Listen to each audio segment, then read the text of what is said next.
Hi guys, in this video we're going to be looking at how to play a G major chord, and we're going to be playing this G major chord with your A major and D major that we learnt at the previous section of songs choices in this kind of beginner's course that I'm setting up for you. This is primarily to enable you to change between a G chord and a D major chord, which is probably the most common acoustic guitar or electric guitar chord change that there is at this stage, and also at higher level songs that we will cover as well. It's really important we can change between these chords, and it's a really big change that a lot of people really struggle with, so I've put this section up just to cover this change. But there's also a load of cool songs at this stage, songs by James, songs by the Smiths, the Beatles again, some really cool ones, so I hope you really enjoy it. This G major chord, we need your first finger at 2nd fret on the 5th string, and remember we want to be at your side of the fret. We have your middle finger on the 3rd fret of the thickest E string, so this should be where a dot is on most guitars. Should have a dot at this fret, you want to be at your side of the dot.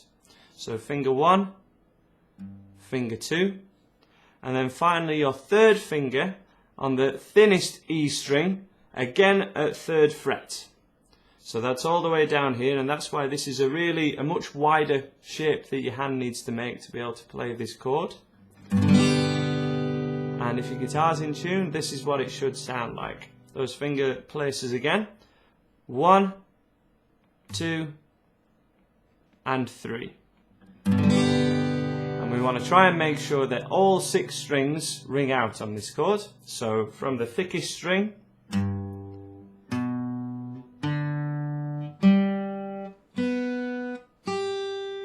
there, all 6 strings ringing out and sounding good. A quick recap on the other 2 chords. We have your A major, starting with your first finger at the 2nd fret of the 3rd string, middle finger just above that, and 3rd finger directly below, all at 2nd fret. And that sounds like that. Remember, because it's an A chord, we strum it from the A string, from the 5th string, and just try not to play, for the time being, try not to play your thickest E string when you play that A chord, and it will sound better. If your A chord sounds like this, then you're just hitting the thicker strings, and we want all the life of your guitar, all the brightness and the cool sound is in the thinner strings really, but we need to hit the thicker ones as well, just not the very thickest on an A chord. And then to change to your D chord, we keep your first finger down. If we can slide it your way a little bit more, it means that you don't have to press on as hard, and that is a very good thing when we're changing between these chords. Middle finger on the 2nd string, at the 2nd fret of the thinnest E string. So 1, 2, and then your 3rd finger making a little triangle shape at the 3rd fret of the B string. So 1, 2, and 3. And we strum that, again just being careful not to play your thickest E string there. So changing between A to D, we covered in the previous set of videos. So you should have had plenty of exercise on that now.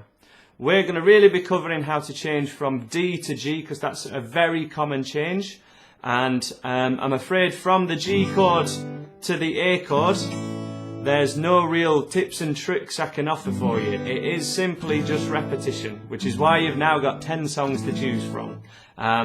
There are no anchor fingers, there's no fingers staying down, they all have to lift off and move to that A major chord. What we're aiming for is to try and get all your fingers to lift off at the same time, and then ideally make the shape with your fingers of the chord before you put them down. This is probably really tricky for you to kind of attempt and do at the moment, but it's letting you know where I would like you to be aiming for. So when you're making each of your chords at the moment, you may go 1, 2, 3 for every chord, even when you change 1, 2, 3 between any of your chords, and that's fine for now. But to get quicker changes, what we're needing to do is try and memorize the finger shapes that you're positioning your fingers in. So for example, a G chord, yes, it's 1, 2, 3, but really if you can remember that, and apologies if that looks like I'm swearing at you, but it's kind of the way that my guitar teacher taught me to play a G chord, to be honest, to swear at the audience a little bit. That's your G chord, okay? You remember the shape. And your D major is that. That's the finger shape, and if you can do that, you can even practice guitar when you haven't even got a guitar with you, memorizing your chord fingers. So that's really handy. Between the D chord to a G chord, this is a really important change. This happens so much in guitar-based music, and what I would like you to be able to do, of course, is just be able to change between them normally, and just repetition will do that. I'll be showing you the songs in the other videos. But for now, what can be a really useful way to play a G is this. And it's what I nickname a Noel Gallagher G, or a busker's G. And we've moved a third finger up one string to the B string, and we've added your little finger on at the little on the thinnest string. I don't call this anything else. I nickname it a Noel Gallagher G. It is simply, it's still a G major. We've changed a note in there. We've added your third finger on. What this does is it enables you to keep your third finger down when you change to a D chord. So we have that anchor finger. We have a finger that we can keep down and change when we're changing between these two chords, okay? This should make it a lot easier to change between them. And in a lot of these songs, we're going to be changing between these chords.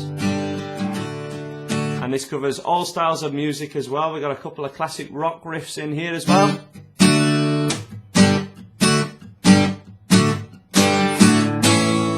And we really need to be able to get this change up to speed as quickly as possible. So this is the best way that I recommend that you do it. If you can do it the normal way, great. Get on and watch your videos. If you want a little bit more help with this, keep that third finger down when you change from a G major to a D major. Another tip is that your middle finger goes from the very thickest string all the way down to the thinnest. So from your G, to have a brief recollection of what the chord is before you go for it, your middle finger has to move all the way down to the thinnest string when you go for your D chord. And then that middle finger comes all the way back up for your G. So that's the one that's really got to do the leg work or the finger work. And once you get that concept and you can keep that third finger down, your changes will improve, your songs will improve, and everything should sound better. Remember, with all these chords, we want your fingers at this side of the fret. I'm going to keep saying it because people need reminding of it in my experience.